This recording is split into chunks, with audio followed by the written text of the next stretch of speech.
Hello बच्चों, आज हम करने वाले कक्षा 12वीं की भारत लोग और अर्थव्यवस्था यानी भूगोल को पढ़ने वाले। इसमें चैप्टर 1 का हम आज रिवीजन करेंगे, जनसंख्या, वितरण, घनत्व, वृद्धि और संगठन, जिसमें से कुछ महत्वपूर्ण प्रश्न आपको बताऊंगा जो आपके एग्जाम में आ सकते हैं बच्चों। और साथ ही साथ में जो लॉन्ग आंसर टाइप क्वेश्चन है उन सब के बारे में हम नोट्स के फॉर्म में बच्चों क्या करेंगे, डिस्कस करेंगे। तो बच्चों ये आपका चैप्टर फर्स्ट है ना, और जनसंख्या, वितरण, घनत्व और वृद्धि और संगठन के बारे में हम पढ़ने वाले हैं। तो सबसे पहले आपको पता है बच्चों जनसंख्या, और जनसंख्या को गिनने के लिए हमारे वहाँ पे बच्चों जनगणना होती है। जनगणना, और जनगणना हर कितने साल में होती है बच्चों? 10 साल में। प्रति 10 साल में क्या होती है? जनगणना होती है। यदि आपसे पूछे बच्चों कि भारत की फर्स्ट यानी पहली जनगणना कब हुई थी? 1872 में हुई थी। पहली जनगणना 1872 में हुई थी, और उस टाइम पे बच्चों मेयो थे, अध्यक्ष थे, गवर्नर जनरल थे। तो 1872 में पहली जनगणना मेयो ने कराई थी। लेकिन बच्चों ये जनगणना सही से नहीं हो पाई थी, इसलिए अगर पूछे संपूर्ण जनगणना सही से किसने कराई थी तो 1881 यानी 1881 में रिपन ने कराई थी। तो जो जनगणना होता है मतलब जनगणना मतलब कि जो लोगों की गिनती होती है उसे हम जनगणना कहते हैं, और ये हर 10 साल में होती है बच्चों। यदि पूछे भारत में जनगणना कितने साल में होती है? प्रति 10 वर्ष में होती है। और जो 10 वर्ष में होती है बच्चों, तो तब से लेकर अब तक भारत में 15वीं जनगणना 15 बार जनगणना कराया जा चुका है। और 15वीं जनगणना बच्चों 2011 में हुई थी। तो 2011 में जो हमारे वहाँ जनगणना हुई थी बच्चों, उसके अनुसार लगभग हमारे वहाँ 121 करोड़ लोग है ना व्यक्ति रहते हैं भारत में। यानी जनसंख्या के मुकाबले हम भारत पता है सेकंड नंबर पे आता है। यदि आपसे पूछे बच्चों फर्स्ट पे कौन आता है जनसंख्या में, तो फर्स्ट नंबर पे चीन आता है। चीन की जनसंख्या सबसे ज़्यादा है, और भारत की 2011 के अनुसार 121 करोड़ है। हालांकि वर्तमान में बच्चों भारत फर्स्ट पे आ गया है 140 करोड़ जनसंख्या के साथ में, उसने चीन को भी पीछे कर दिया है। तो अगर पूछे बच्चों 2011 की जनगणना कितने नंबर की थी? हमारी 15वीं जनगणना थी। और इस 15वीं जनगणना में यदि पूछे सबसे अधिक जनसंख्या किस राज्य की थी, तो अधिक बच्चों किसकी थी? यूपी की थी। और यूपी में 16.49% जनसंख्या रहती है, यानी 16% लगभग भारत की आबादी सिक्किम में रहती है, और सॉरी बच्चों यूपी में रहती है यानी उत्तर प्रदेश में। और मैक्सिमम कहाँ पर है? सिक्किम में 0.05%, यानी सिक्किम में सबसे कम। न्यूनतम जनसंख्या कहाँ रहती है? सिक्किम में रहती है, और अधिकतम कहाँ रहती है बच्चों? यूपी में रहती है ना। तो ये भी ध्यान रखना, यूपी में 16% और सिक्किम में कितना? 0.05%। ये मैप में भी आपसे पूछ सकता है कि मैप में सिक्किम कहाँ है और यूपी कहाँ है। तो क्या पढ़ा बच्चों हमने? भारत में जनगणना होती है, यानी लोगों की गिनती होती है, हर 10 साल में होती है। पहली जनगणना कब हुई थी? 1872 में हुई थी। किसने कराया? मेयो ने। अच्छे से संपूर्ण कब हुई थी बच्चों? 1881 में। किसने कराया था? रिपन ने कराया था। 2011 में कितने नंबर की हुई थी? 15वीं, और लगभग 121 करोड़ आबादी, और सेकंड नंबर पे आते हैं हम आबादी के उसमें। तो ये आपको ध्यान में रखना है। उसके बाद है बच्चों कि अधिकतम जनसंख्या 10 राज्यों के नाम जो, तो यूपी में कितना है? 16.49%, यानी मैंने बताया था सर्वाधिक जनसंख्या यूपी में है, 16% है। यूपी के बाद आता है बच्चों महाराष्ट्र में 9.29% है। उसके बाद बिहार की जनसंख्या 8.58%, पश्चिम बंगाल की 7.55% है, आंध्र प्रदेश की 7% है, एमपी की बच्चों 6% और तमिलनाडु की 5.96% है, राजस्थान की 5.68 है, और कर्नाटक की 5.05, और गुजरात की कितनी? 4.99% है। तो ये 10 सर्वाधिक जनसंख्या वाले भारत के राज्य है। यदि पूछे बच्चों सबसे कम जनसंख्या किसकी है, तो कम है किसकी? सिक्किम की। किसकी है? सिक्किम की। और सिक्किम में बच्चों 0.05% रहते हैं, और यूपी में कितना रहता है? 16% लोग रहते हैं। अगला है बच्चों कि भारत की जनसंख्या के बारे में एक फैक्ट है कि भारत की जनसंख्या उत्तर अमेरिका, यदि उत्तरी अमेरिका जो एक महाद्वीप है बच्चों, उत्तरी अमेरिका को मिला दें, साथ ही साथ में दक्षिण अमेरिका की जनसंख्या को भी मिला दें, जो उत्तरी अमेरिका बच्चों, और उसके नीचे क्या है? दक्षिण अमेरिका। और प्लस में यदि हम ऑस्ट्रेलिया की जनगणना जनसंख्या को भी जोड़ दें, ऑस्ट्रेलिया, उनसे मिलाकर भी बच्चों कुल जनसंख्या से अधिक, यानी भारत की इतनी जनगणना है बच्चों की 3 महाद्वीपों की जनसंख्या को अगर जोड़ दें, उत्तरी अमेरिका, दक्षिण अमेरिका और ऑस्ट्रेलिया, जब भी भारत की जनसंख्या उनसे कहीं ज़्यादा है। और यदि पूछे आपको बच्चों 2011 के अनुसार भारत की जनसंख्या कितनी है, 121 करोड़ है। कितना है बच्चों, 121 करोड़ है। तो ये आपको ध्यान रखना है। और इतनी बड़ी जनसंख्या बच्चों हमारे वहाँ जो सीमित संसाधन है ना, और उन पे दबाव बनाती है, यानी जनसंख्या ज़्यादा है, संसाधन कम है, क्योंकि संसाधन तो बढ़ते नहीं रहते, है ना, तो दबाव डालती है और देश में अनेक सामाजिक हो गया, आर्थिक हो गया, इन सारी समस्याओं को जन्म देती है। यानी अधिक जो आबादी है ना बच्चों, वो क्या है, जनसंख्या बच्चों हमारी बोझ भी होती है, और साथ ही साथ में क्या है, जनसंख्या हमारा महत्वपूर्ण संसाधन होता है, जिसे हम मानव संसाधन कहते हैं। ये हमारे ऊपर निर्भर करता है कि हम उसका किस प्रकार से प्रयोग करते हैं। जैसे बच्चों यदि जनसंख्या को हम शिक्षा दे दें, है ना, स्वास्थ्य दे दें, शिक्षा, स्वास्थ्य, कई सारी चीज़ें अगर हम प्रोवाइड कराएं, तो हमारी जनसंख्या क्या होगी, पढ़ी लिखी जनसंख्या होगी, और देश के लिए बाद में मानव संसाधन बनेगी। लेकिन यदि वो शिक्षित नहीं, वो स्वास्थ्य नहीं, वो स्किल्ड नहीं है, तो वो जाकर आगे चलकर हमारे ऊपर बोझ बन सकते हैं। अगला बच्चों महत्वपूर्ण प्रश्न है कि भारत में जनसंख्या वितरण असमान है, उसके क्या क्या कारण है। यानी भारत की जनसंख्या वितरण क्या है, असमान है। कहीं पे बहुत ज़्यादा लोग हैं बच्चों, कहीं पे बहुत कम लोग हैं। तो जनसंख्या वितरण घनत्व को प्रभावित करने वाले कौन कौन से महत्वपूर्ण कारक है बच्चों, ये आपका प्रश्न एग्जाम में आता है। तो सबसे पहले बच्चों आता है भौतिक कारक, यानी जो फिजिकल फैक्टर्स होते हैं।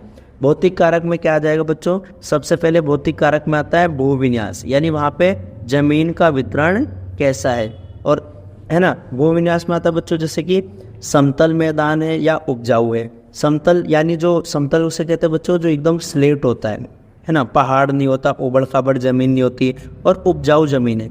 तो भूविन्यास अगर बच्चों समतल है और उपजाऊ है, तो वहाँ पे क्या है, अधिक जनसंख्या निवास करेगी, यानी ज़्यादा लोग रहेंगे। दूसरा आता है बच्चों इसमें जल की उपलब्धता, यदि जल वहाँ पे है ना, यानी जैसे नदी घाटी क्षेत्र, तो वहाँ पे भी अधिक जनसंख्या रहती है। जलवायु जहाँ पे अच्छी है, सुखद जलवायु है, तो वहाँ पे भी बच्चों ज़्यादा अधिक जनसंख्या निवास करती है।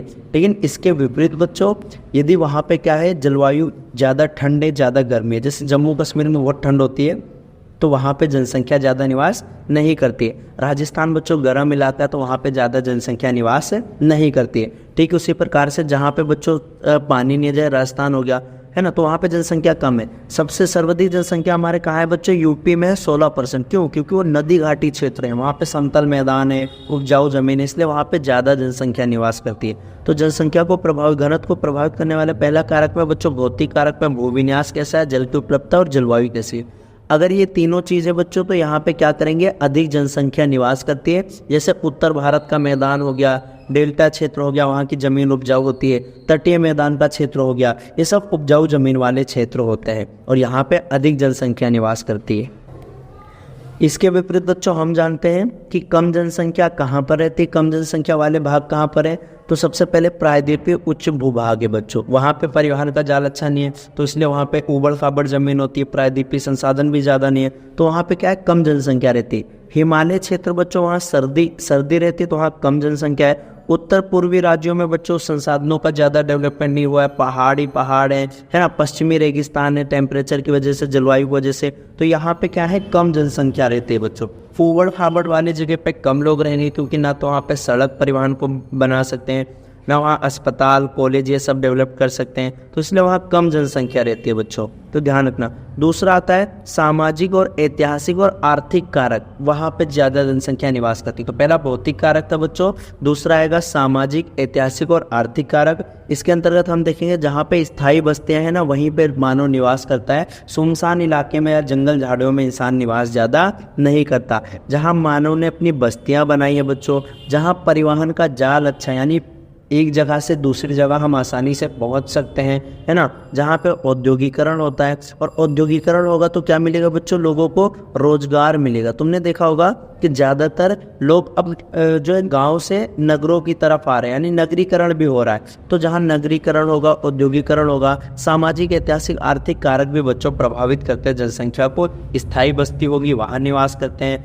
मानव बस्तियाँ होगी, परिवहन का जाल अच्छा होगा, है ना, औद्योगिकरण होगा, लोगों को नौकरी मिलेगी, तो लोग क्या करते हैं, है ना, वहाँ पे जनसंख्या ज़्यादा होती है जहाँ नगरीकरण होता है। जैसे दिल्ली है बच्चों, यहाँ पे जनसंख्या अधिक निवास क्यों करती है? क्योंकि यहाँ पे क्या है, लोगों को रोजगार मिलता है, यहाँ औद्योगिकरण है, तो इसलिए ज़्यादातर लोग यहीं पे आकर रहते हैं, है ना। तो ये दूसरा पॉइंट है बच्चों।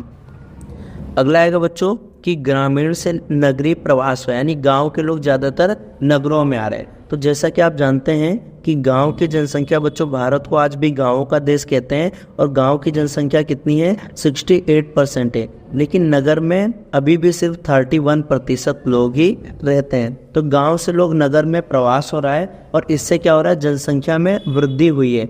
अब प्रवास क्यों हो रहा है बच्चों? राजस्थान जैसे क्षेत्रों में लोग प्रवास क्यों कर रहे हैं? क्योंकि वहाँ पे सिंचाई विकास हो गया, सिंचाई विकास हुआ है, वहाँ पे लोगों को वहाँ पे रोजगार मिलने लगा, तो वहाँ पे प्रवास हो रहा है। जैसे कि जानते हैं बच्चों, राजस्थान में एक नहर है, उसका नाम क्या है, राजस्थान नहर।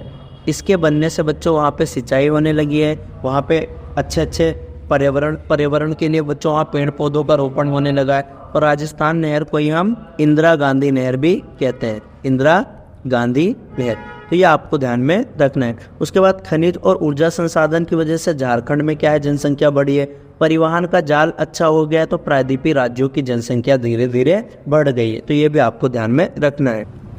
अगला महत्वपूर्ण टॉपिक है बच्चों, आपका पूछ सकता है कि जनसंख्या घनत्व किसे कहते हैं?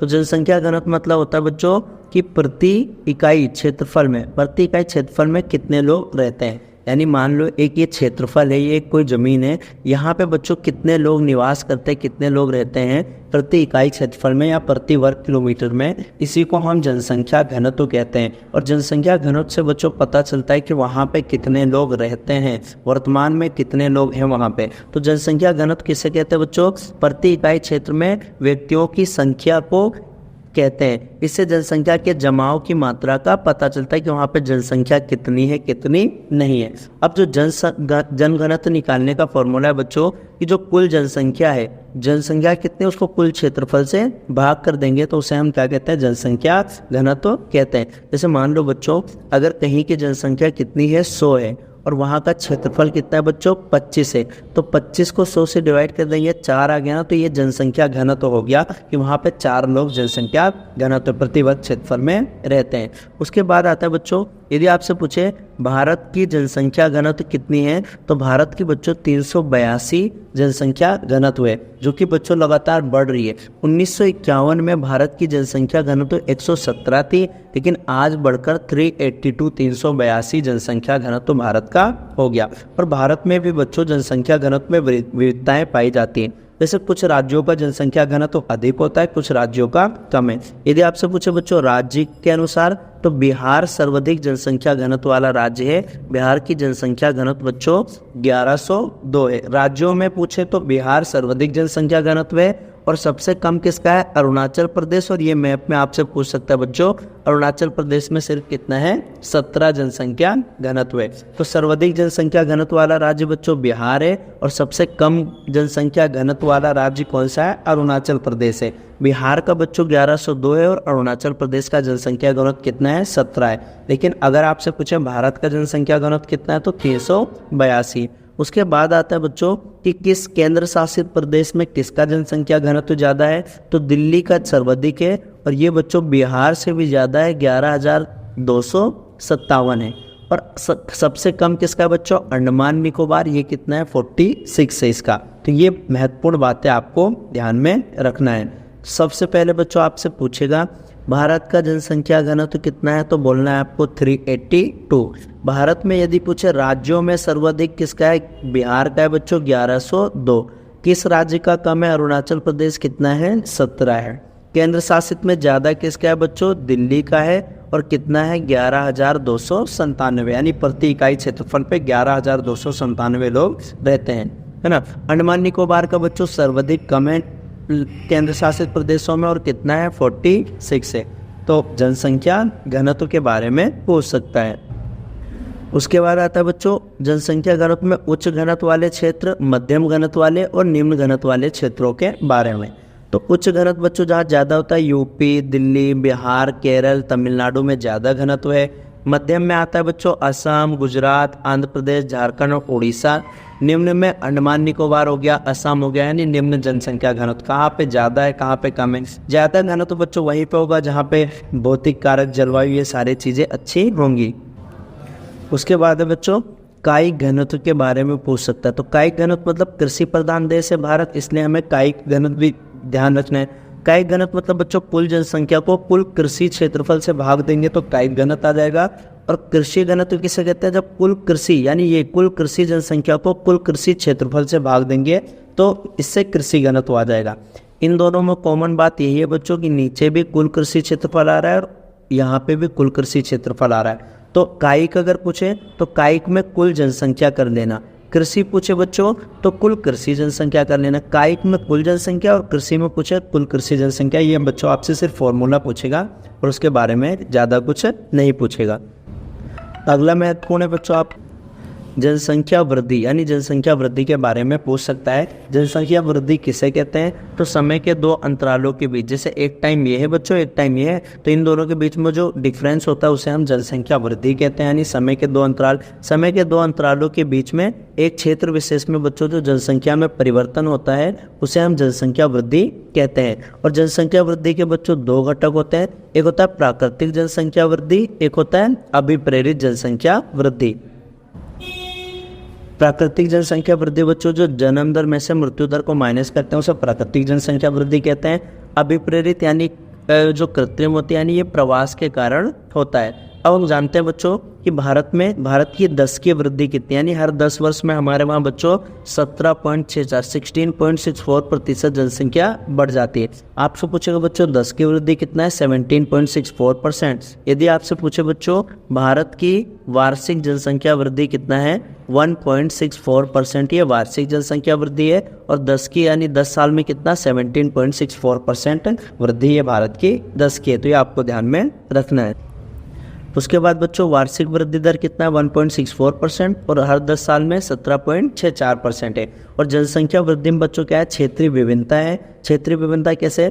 किसी किसी क्षेत्र में उच्च जनसंख्या वृद्धि है, कहीं कहीं पे निम्न जनसंख्या वृद्धि है। तो ध्यान रखना है बच्चों जनसंख्या वृद्धि यानी समय के दो अंतराल में जो जनसंख्या परिवर्तन उसे जनसंख्या वृद्धि कहते हैं। कहीं पे उच्च जनसंख्या वृद्धि, कहीं पे निम्न जनसंख्या वृद्धि है। अगर पूछे प्रति 10 वर्ष में कितनी? 17.64% जनसंख्या हमारी बढ़ जाती है। और वार्षिक वृद्धि का दर कितना है बच्चों? 1.64% हमारी वार्षिक वृद्धि दर है। तो बच्चों उच्च जनसंख्या वृद्धि वाले राज्यों में उत्तर प्रदेश आते हैं, पश्चिमी मध्य प्रदेश आता है ना, ये सारे राज्य आते हैं। और यहाँ पे 20 से 25% तक वृद्धि होती है। लेकिन अगर पूछे कम वृद्धि वाले बच्चों, केरल में सबसे ज़्यादा कम जनसंख्या वृद्धि है और कितना है इसका? 9.4% है बच्चों। तो ध्यान रखना है कर्नाटक, तमिलनाडु, आंध्र प्रदेश, उड़ीसा ये सब ऐसे राज्य हैं जहाँ पे कम जनसंख्या वृद्धि होती है। अगला महत्वपूर्ण टॉपिक है बच्चों आपका जनसंख्या वृद्धि की प्रवस्थाएं। और हमारे वहाँ भारत में कितनी अवस्थाएं बच्चों? इसकी 4 है। तो जनसंख्या वृद्धि की कितनी अवस्थाएं हैं? 4 है। और भारत वाली बुक में इन चारों के बारे में हम अध्ययन करेंगे। तो पहली जनसंख्या वृद्धि के बच्चों टोटल अवस्था कितनी है? 4 अवस्थाएं। पहली अवस्था में बच्चों हम 1901 से लेकर 1921 तक के बारे में पढ़ेंगे। दूसरी 1921 से लेकर 1951, यानी इसमें 30 सालों तक का दिया है, 31, 41 और 51। तीसरी व्यवस्था बच्चों 1951 से लेकर 1981 दोबारा से 20 साल के बारे में पढ़ेंगे। और चौथी बच्चों 1981 से लेकर अब तक की है। तो ये 4 अवस्थाएं हैं। पहली में 20 साल लगा, दूसरी में 30 साल का अंतर है, बाकी सब में बच्चों 20-20 साल का अंतर है। तो 1901 से लेकर 1921 तक की पहली अवस्था कहते हैं, 1921 से लेकर 51 तक को दूसरी अवस्था कहते हैं, 1951 से लेकर 1981 को तीसरी अवस्था कहते हैं और 1981 से लेकर अब तक बच्चों चौथी अवस्था कहते हैं। तो यदि पूछे आपसे प्रथम अवस्था बच्चों तो ये मंद वृद्धि का काल था, यानी जनसंख्या बहुत धीरे धीरे से बढ़ रही थी। और इसका काल 1901 से बच्चों लेकर 1921 तक है। इसमें क्या होता था? उच्च जन्म दर होता था, यानी जन्म दर तो बहुत अधिक था, साथ ही साथ में मृत्यु दर भी ज़्यादा था, यानी ज़्यादा पैदा होते थे और ज़्यादा ही लोग मरते थे। इससे क्या होता था? जनसंख्या बढ़ती थी या रुकी हुई रहती थी या स्थिर रहती थी, यानी या मंद वृद्धि से बढ़ती थी। तो रुकी हुई या स्थिर जनसंख्या बच्चों होती थी। और इसी का एक काल आया था बच्चों 1911 से 1921 के टाइम में जब जनगणना हुई थी, यानी 1921 में जब जनगणना हुई थी पहली बार बच्चों भारत में देश की जो जनसंख्या थी ना वो ऋणात्मक यानी माइनस में चली गई थी और 0.31% जनसंख्या घट गई थी हमारी। तो क्वेश्चन आता है बच्चों, एकमात्र ऐसा साल जब भारत की जनसंख्या घटी थी 1921 में घटा था। और इसका कारण क्या चीज़ था बच्चों कि उस टाइम पे अकाल, महामारी, भोजन की कमी और निरक्षरता, लोग पढ़े लिखे नहीं थे, ये इसके प्रमुख कारण थे। अकाल आ गया था बच्चों, महामारी ग्रेट इन्फ्लुएंजा उस टाइम पे भी आया था, 1918-19 में आया था। जैसे अभी 2020-21 में कोविड आया था, उसी तरह ग्रेट इन्फ्लुएंजा महामारी आई थी जिसमें 0.3% लोगों की मृत्यु हो गई थी। और एकमात्र ऐसा टाइम है बच्चों 1921 का जब भारत की जनसंख्या माइनस में गई। इसीलिए बच्चों इसको जननांकिकी का महान विभाजन वर्ष कहते हैं। क्या कहते हैं? महान विभाजन वर्ष 1921 को कहते हैं। उसके बाद जनसंख्या की बच्चों द्वितीय अवस्था यानी दूसरी अवस्था आती है, इसको हम स्थिर वृद्धि का काल कहते हैं। और इसका टाइम पीरियड बच्चों 1921 से लेकर 1951 यानी 30 वर्षों का टाइम पीरियड है। यहाँ पे क्या था बच्चों? उच्च जन्म दर, यानी जन्म दर तो यहाँ पे भी उच्च ही था, लेकिन मृत्यु दर बच्चों घट रही थी, यानी घटती मृत्यु दर। जन्म दर उच्च था, मृत्यु दर घट रही थी। और 1921 को बच्चों महान जननांकिकी विभाजन वर्ष कहते हैं। और क्यों कहते हैं बच्चों, इसका क्या कारण है? क्योंकि इसके बाद जनसंख्या में निरंतर वृद्धि हुई थी। मैंने बताया था 1921 में बच्चों 0.3% जनसंख्या हमारी क्या हो गई थी? कम हो गई थी, महामारी, अकाल, विद्युत उत्पीड़न के कारण। और स्वास्थ्य और स्वच्छता में क्या हुआ था बच्चों? धीरे धीरे सुधार हो रहा था, पर इसी की वजह से जो ये मृत्यु दर कम हुई है ना, रीजन पूछ लेता है कि बताओ द्वितीय अवस्था में मृत्यु दर कम क्यों हुई थी? क्योंकि स्वास्थ्य और स्वच्छता में सुधार होने लगा था। और 1921 के बच्चों जनसंख्या का महान विभाजन वर्ष कहते हैं। अगला है आपको बच्चों तृतीय अवस्था यानी तीसरी अवस्था, तो इसको तीव्र वृद्धि का काल कहते हैं, यानी तेजी से भारत की जनसंख्या क्या हो रही थी? बढ़ने लगी थी। और ये है बच्चों 1951 से लेकर 1981 तक है, ये तीसरी अवस्था है। और इसमें क्या हुआ था? जन्म दर तो उच्च ही थे, तीनों अवस्था में जन्म दर उच्च जन्म दर था, लेकिन यहाँ मृत्यु दर दूसरी अवस्था में घट रही थी। अब तेजी से घटती मृत्यु दर, यानी जन्म दर ज़्यादा है, मृत्यु दर कम है, लोग जन्म ज़्यादा ले रहे हैं और मर कम रहे हैं। और इसी वजह से जनसंख्या विस्फोट होने लगा था बच्चों, जनसंख्या तेजी से बढ़ गई थी। दूसरा कारण बच्चों जनसंख्या बढ़ने का कि अंतर्राष्ट्रीय आप्रवास, उसी टाइम पे बच्चों भारत और बांग्लादेश का युद्ध हुआ था। वो बांग्लादेश एक नया देश बना था 1971 में बच्चों। और जब पाकिस्तान बांग्लादेश की युद्ध हुआ तो कई सारे बांग्लादेशी शरणार्थी बच्चों भारत में आकर रहने लगे थे, तो इसी वजह से जनसंख्या का विस्फोट हो गया था। और इसी वजह से बच्चों 1951 को यानी 1951 को जनसंख्या का द्वितीय महान विभाजन वर्ष कहते हैं। यानी इसके बाद तो जनसंख्या में बच्चों निरंतर वृद्धि हुई। पहली महान विभाजन वर्ष क्या था? 1921 था, जनसंख्या 0.3% ऋणात्मक में चला गया था बच्चों, बाद में बढ़ता गया। दूसरा 1951 है। और औसत इस टाइम पे औसत वार्षिक वृद्धि दर बच्चों 2.2% हो गई थी, जो कि 1.64% थी। तो ये भी आपको ध्यान में रखना है। अगला और अंतिम अवस्था बच्चों चतुर्थ, इसमें घटती हुई वृद्धि का काल, यानी दोबारा जनसंख्या हमारी घटने लगी थी। और ये 1981 से के बाद से लेकर अभी तक के, इसमें जन्म दर अब घटने लगी थी, यानी जन्म दर घट रही थी और मृत्यु दर भी क्या हो रही थी? धीरे धीरे घट रही थी। ऐसा इसका क्या कारण था बच्चों? क्योंकि लोग विवाह कर रहे थे और विवाह की औसत आयु में बदलाव हो गया था, है ना। महिला लोग शिक्षा प्राप्त करने लगे, महिला शिक्षा में सुधार हो गया, लोग शिक्षित होने लगे और उनको पढ़ाई लिखाई में ही बच्चों 25 से 26 साल लग जाते हैं या 22-23 साल लग जाते हैं। इसीलिए लोग विवाह देर से करने लगे, तो इसलिए हमारी जनसंख्या क्या हो रही थी? घटने लगी थी। तो विश्व विकास के रिपोर्ट के अनुसार बच्चों 2025 में क्या है? भारत की जनसंख्या 135 करोड़ हो जाएगी। और बच्चों ये इससे पहले ही 2024 में ही हमने क्या किया? हमारी जनसंख्या 140 करोड़ हो गई बच्चों। और अब हम जनसंख्या के मामले में चीन को पीछे करकर फर्स्ट नंबर पे आ गए। तो ये क्वेश्चन बच्चों आपका इंपॉर्टेंट है कि जनसंख्या वृद्धि की व्यवस्था तो 4 है, 1901 से लेकर 21 तक बच्चों, 21 से लेकर 51 तक, 51 से 81 और 81 से अब तक। उसके बाद बच्चों आपसे किशोर जनसंख्या के बारे में पूछ सकता है, 20.9% है। 10 से 19 साल के बच्चों को किशोर कहते हैं। किशोर में भी बच्चों किशोर 52% है और जो लड़कियां हैं किशोरियां हैं 47% है। राष्ट्रीय युवा नीति कब आई बच्चों? NYP 2014 में आई थी, फरवरी 2014 में, और इसका काम था बच्चों युवाओं को अपनी पूरी क्षमता का उपयोग करना। राष्ट्रीय युवा नीति में बच्चों युवा 15 से 29 साल माने गए थे, जबकि हम किशोर किसको कहते हैं बच्चों? 10 से 19 साल, लेकिन इसमें कितना था? 15 से 29 साल था। भारत को बच्चों दुनिया में उचित स्थान प्राप्त है और युवाओं को सक्षम बनाना है। युवा की आयु सीमा बच्चों इसमें 15 से 29 साल था। इसके लिए बच्चों भारत सरकार ने कौशल व विकास उद्यमिता नीति 2015 में लाई थी, है ना। देश में हो रही कौशल गतिविधियों की निगरानी करना और उसकी रूपरेखा तैयार करने के लिए। उसके बाद बच्चों मैंने बताया था ग्रामीण जनसंख्या कितनी है? 68% है। नगर में कितना है? 31% है। भारत में पता है गांव से नगरीय जनसंख्या में वृद्धि हुई, लोग गांव से नगर जा रहे हैं। क्यों?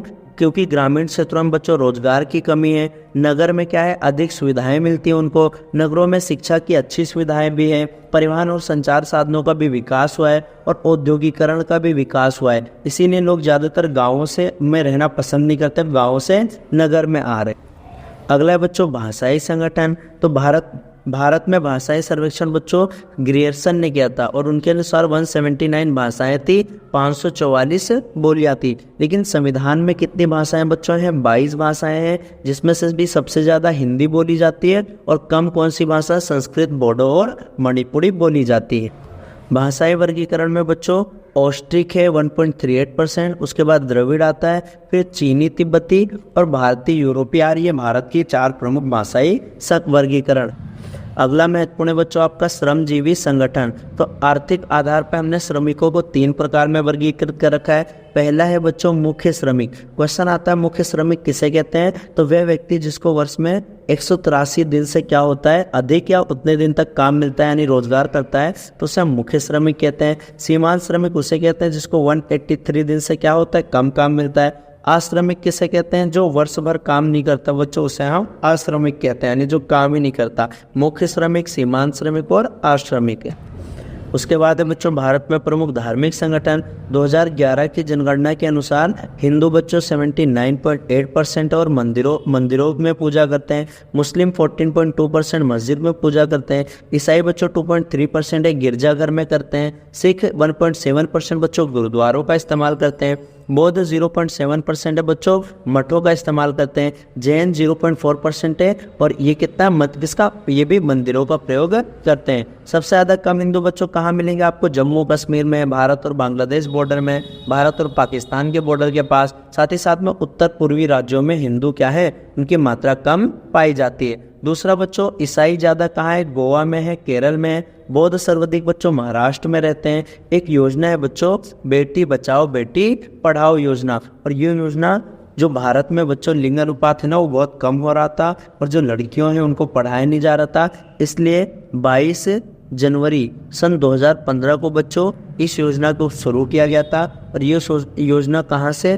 पानीपत बच्चों हरियाणा से शुरू किया गया था, क्योंकि हरियाणा में क्या है सब सर्वाधिक कम जो है लिंग अनुपात है, इसलिए वहाँ से शुरू किया गया था बच्चों 22 जनवरी 2015। तो ये आपको याद करना है। ये था बच्चों आपका महत्वपूर्ण चैप्टर जिसको हमने रिवाइज किया है। उम्मीद करता हूँ आपको समझ में आया होगा। कोई भी डाउट होगा तो आप हमसे कमेंट में पूछ सकते हैं। मिलेंगे अगले चैप्टर में, तब तक के लिए जय हिंद बच्चों।